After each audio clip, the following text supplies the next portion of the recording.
Di ba? So ibig sabihin po halimbawa pag ikaw lang mag-isa na naglakbay dyan, Opo. mararamdaman mo po siya. Opo. Nakikita niya tayo pero tayo hindi lang makikita sa kanya. So, ibig sabihin po ngayon nakikita nila tayo, hindi lang natin sila nakikita. Can you imagine, 18 feet daw ang lalim na to, napakalaking hole. Oh my god, ano yun? Parang mayroong ano dito mga kalahi, o parang may kakaibang nakita ko dito. Parang may paa.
Isa lang ang anak niya.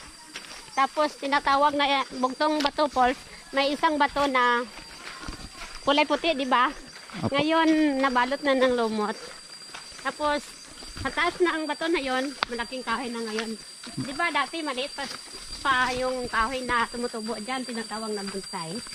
Pero ngayon lumaki na. Oo, malaki na. So yun pala yung tinatawag na yun. Bukod pa po doon, ano pa po yung mga kwentong bayan na nakapaloob dito sa Bugtong Bato? Ano kasi, mga foreigner, sir. Diba dati? Yung foreigner nag-discover na una. Tapos, diba panahon ng mga Kastila, nagpalahi lang daw sa mga Pinay. Yung mga foreigner, diba? Kapag, ayaw bibigyan ng mga babae dito. Kakatayin nila, di ba, dati? Kakatayin po? Opo. Totoo po na may yun. May mga taong nang kakatay ng Parang naririnig ko na rin sa Mindoro. Hala. Kasi ngayon, nasa bandang huli, sir, nagkanak sila, tapos ginusto ng babae man na magpalahi sa mga foreigner na yun. Kahit dito maliit lang ang daanan, tapos sa sapa pa. Ay nay, matanong lang po yung pangalan nyo. Ito sir, Iking. Iking ano po yung apelyido? Benito po. Muntikan pa tayo naging magkamag-anak. Hala, gusto ba yan? Hala. So yun. Middle name ko, ng dalaga, Papa Dionisio. Dionisio. Oo. Wow. Tapos lola ko, Amar. Itong tubig na galing yan dun sa bato ng Bato Falls. Kasi sapa yan po sa diba? Day 1 in Tibiao Antique. So napaka-challenging dahil falls agad yung pinuntahan natin. Maraming mga kwento tayong nakalap kay nanay. So tignan nyo naman. Nature na nature talaga. Ganda. Grabe, sulit. Sulit no? Ganda. Sulit ang 2.5. 2.5. Mabinayad namin sa barko. Ganda. Dito yung mga hagdan-hagdan pala yun. Ano lang, 150. Ngayon po, 2.5 na. Ano po yung tumutunog na yun? Yung parang sumisipol? Ha? Yung parang sumisipol kanina pa. Parang kundidit, hindi ba yan? Hindi kaya yung hose na Hindi naman siguro. Ay ano po? Na Ayun, cricket. cricket. Pero bakit sumisipol? Hina talaga, di ba? Okay lang na, sanay kami. Sanay kaming mahirapan. Dito na may falls din yan dyan oh. Dito sa taas na to. Opo, sir. Doon ba? May nabubuhay yan dyan. Wow. Nakatira doon, sir. Tatlong bahay nakatira doon sa bundok. Kasi sila nagbabantay doon. Merong bantay gubat sa bundok, sir. So hindi po siya pwedeng puntahan ng basta-basta lang ganun. Opo. Tapos, sinusunod nila yung guest kapag mayroong mapupunta doon sa bundok talaga. Pili ng mayroong bibilihin kayo, mayroon sa tindahan. Dito po. May tindahan pala dito. May barya ka. Anong bibilin? May candy na tayo dyan. Okay na yun. Malayo pa ba tayo, Nay? Simula dyan sa simbahan na yan, sir. Papunta doon sa falls, 5 minutes na lang. 5 minutes na lang po. Wow. So sabi ni nanay 5 minutes na lang daw makakarating na tayo doon sa tinatawag na Bugtong Bato Falls, no. So pinaniniwalaan na meron daw dito ang isang babaeng nanganak na nagsilang ng isang sanggol. Isa lang po yun ay, no? Opo. So ano kayo yung naging dahilan bakit Nahulog. nahulog po? Oo, sa 7 falls. Nahulog siya doon. Oo, namatay. Pero naiwan na lang isang anak niya. Pero ano nay, walang kwento diyan na may mga may mga nagpaparamdam ganyan lumulto. Ano, sir? Tinulungan ng taglugar, di ba? Prinsesa. Prinsesa po. Good morning po. Prinsesa? Hala, prinsesa pala. Kasi hindi natin alam, di ba? Pero nagtutulong sa atin, pero patay na tayo. Kapag patay na sa pamilya natin, tapos doon sa kanila buhay pa. Diba? Doon kinuha po. Na nila. So ibig sabihin po parang yun dito sa lupa, patay na tayo. Sa kaharian nila, Opo, is buhay pa. Opo. Wow, totoo pala ano yun. Totoo yun, sir. Totoo pala yung kwento. Kasi ano, sir, 23 years old pa lang siya. Pero sa ngayon po siguro buhay pa siya, no? Sa lugar, doon, nasa 7 falls siguro siya. May 7 falls po dito na tinatawag. Tinatawag na Bugtong Bato Falls, sir. Lahat dyan, 7 lahat. 7 po siya, 7 falls. Pero ngayon, sir, hanggang 3 lang tayo, di ba? First, second, third lang. Hanggang 3 lang tayo. So yun nga mga kalahi, no? Ang nangyari kasi dito is may kwento sa isang falls na ito na pinaniniwalaan o talagang nangyari sa panahon natin sa kasalukuyan. Yung prinsesa, di umano, ginawang prinsesa yung babae. So I think ganun yung pagkaintindi ko sa kwento na yun. Ganun. So nakakamangha yung mga ganong kwento kasi nakapokus tayo sa mga ganong history ng lugar. Wow. So tara, patuloy tayo mga kalahi. Walang bisyo, di ba? So ibig sabihin po, halimbawa pag ikaw lang mag-isa na naglakbay dyan, Opo. mararamdaman mo po siya. Opo. Hala. Parang hangin lang ba maramdaman mo, pero wala kang makikita. Tapos Ayan, so napansin ko mga kalahi sa pag-interview ko kay nanay kanina. Hala, namatay yung ating camera. So yun nga, iulitin ko lang yung sabi ni nanay na dito daw talaga naninirahan yung mga engkanto at elemento, mga diwata na nangunguha daw ng buhay. So hindi naman sa sinabing nangunguha ng buhay ay talagang masama na sila. Kumbaga yung babae daw na nag-iisa dito ay kinuha at ginawang prinsesa sa ika-7 falls. So yun yung paniniwala nila. So tayo bilang naniniwala tayo sa mga ganyan, tatanungin ko kayo mga kalahi kung talagang isa rin kayo sa mga naniniwala sa mga creatures na nabubuhay dito sa mundo. No? Grabe. malapit na tayo, sir. So malapit na tayo.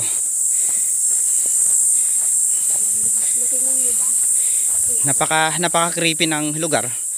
Kumbaga nakakatakot siya sa mga hindi na-feel yung nature. Pero kung makikita nyo naman, wow. So ito na. Kasi ano, sabi na, pag tagulan gabi, ang laki talaga ng tubig. Ito na. Pero kambal siya, Nay, ha? Kambal siya. Kambal na agusan. Ito na yung Bugtong Bato Falls. Opo, sir. Narating na natin yung Bugtong Bato Falls. Dito po yan sa probinsya ng Antique. Grabe. Ang ganda. Ang ganda dito, sulit. So libutin muna natin. Yun si nanay doon nag-inom oh. Pwedeng inumin to, nay.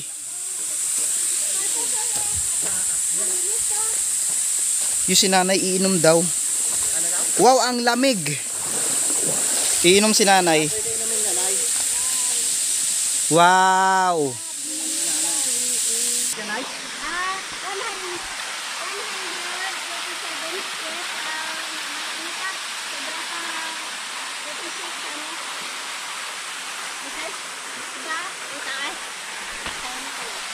So nasa first station pa lang tayo ng tinatawag na Bugtong Bato Falls.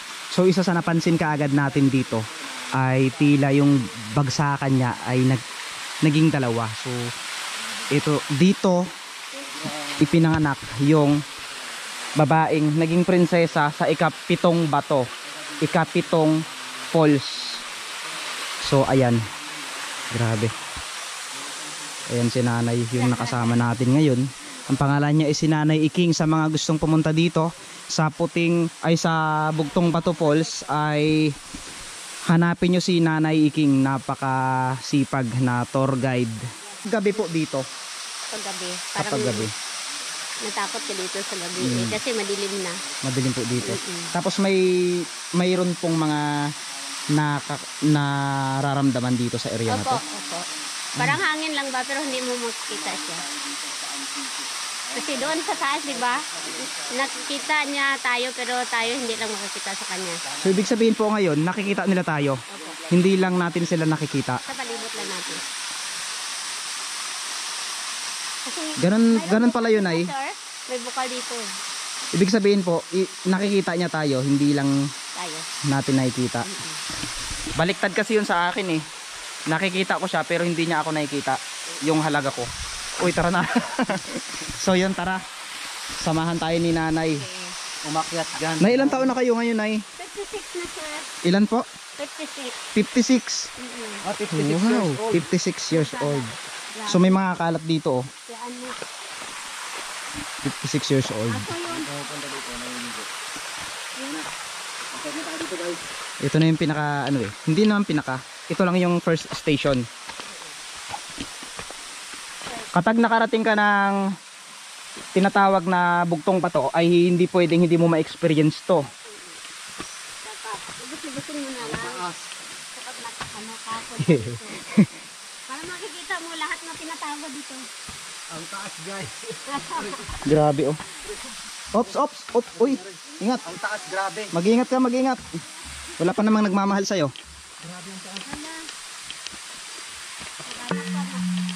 Wala pa namang nagmamahal. Maghanap pa ng bago. Maghanap ka na ng bago, Hindi, joke lang, baka may lihim pala. 16. Dito pa sa pag-ano niyan tayo. Ano nay? Ano ka man nay? Wag lang yung 16. Bakit? Baka sobrang inis ka. Mga papayot ka pa. Diba? Wow, ang taas. So dito tumitingin yung mga diwata. Malamang sa malamang, dito yun. Grabe.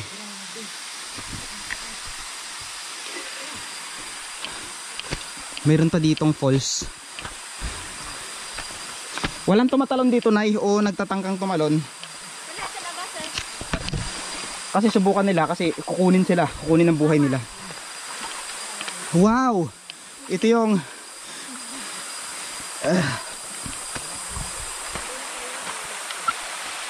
ito na. Nandito na tayo sa pangalawa.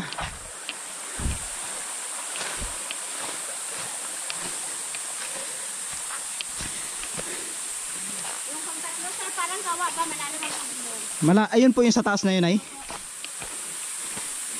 Itin sir. Yung ramen. 7 feet ang lalim niya. So sa makatuwid, napakalalim po ito. 18. 18. Wow.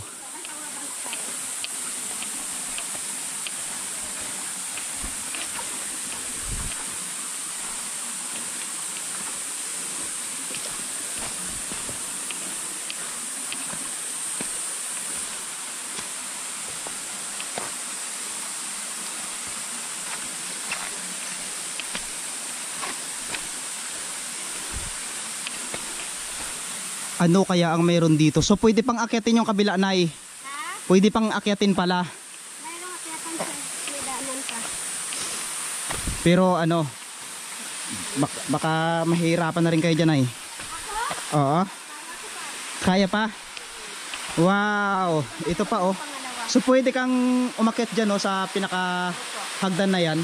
Pwede, sir. Wow. Kung maligo ka, pwede ka. Pwede rin naman maligo dito. Napakalinis ng tubig oh, mga kalahi. Maraming isda pa. Oh. Isda, iba-ibang klaseng isda. Ipinagbabawal nyo po dito siguro yung panguha ng isda. Pwede. Pwede. Bawal lang mag-umasin. Kita nyo yan? Grabe, ang ganda.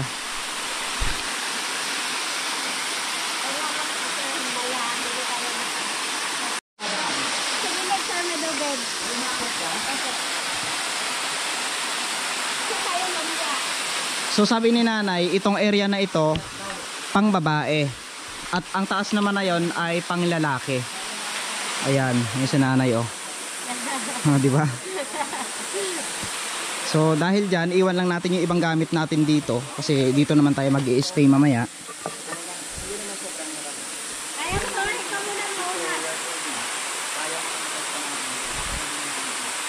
Pero ito madulas na. Nay, kami na lang po, Nay. Sige, okay. Kami na lang po para ma-explore namin.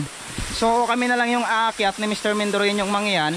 Gawa ng delikado na rin para kay nanay na umakyat dito, madulas at hindi basta-basta. So ito madulas talaga to. Kaya mong akyatin? Ikaw. Oo, kaya ko. Pag kaya mo, kaya ko din.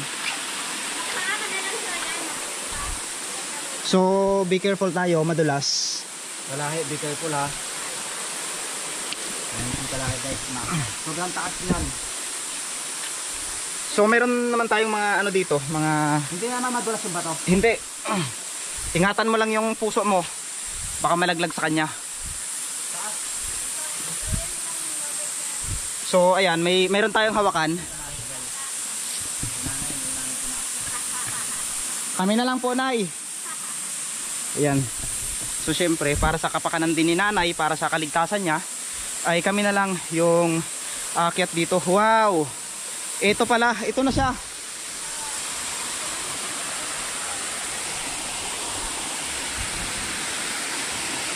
Parang may naririnig ako na ibang tunog.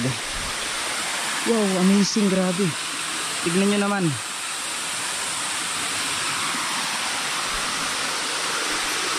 So pwede ka rin namang bumaba dito kung gusto mo. Ayan.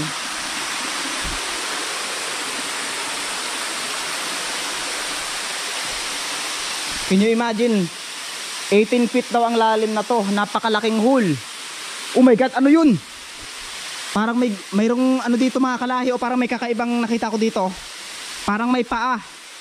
Grabe, parang may paa mga kalahi. Napansin nyo ba yun? Nakita nyo sa video yun? Tumalon. Parang may paa. Grabe. Kailangan makita ito ni Mindoroin nyo. Grabe.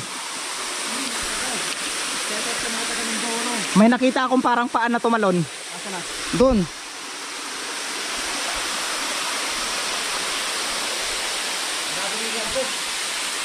Diyan oh. Yung alam mo yung talampakan natin, yung nakagano no. Diyan oh, dalawang paa.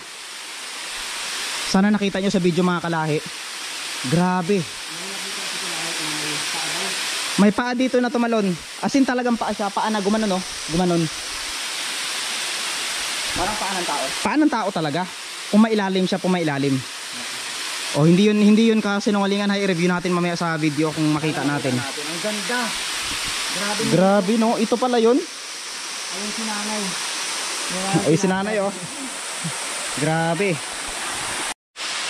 So ayan mga kalahi, dahil naipakita na namin sa inyo ang tinatawag na bugtong bato na ito, ay nagpapasalamat kami sa inyo sa patuloy na panunood at pagsuporta nyo sa amin ni Mr. Mindoroin yung mangyan no.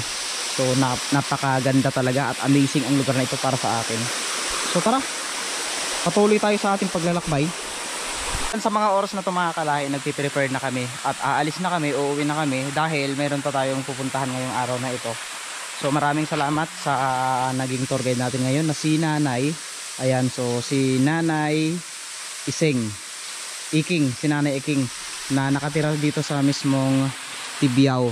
So sa muli mga kalahi, marami pa tayong lilibutin, marami pa tayong pupuntahan dito sa lugar ng Antique. Kaya abangan nyo sa mga susunod nating exploration. Sana samahan nyo pa rin kami sa aming paglalakbay. Shout out sa lahat ng mga taga Antique here in Tibiao. Maraming salamat po. Mag-iingat kayong lahat and God bless. Mwah. Marahil nagtataka kayo na ang mga puno at halaman na ito ay itinanim ng mga taga dito. Pero hindi po ito itinanim sapagkat ito ay natural sa kanila. So ang tawag sa kanila na to ay ang ground orchids na kung saan na tumutubo sa mga lupa. Pinapahalaga nila ito dito dahil isa rin ito sa napakaganda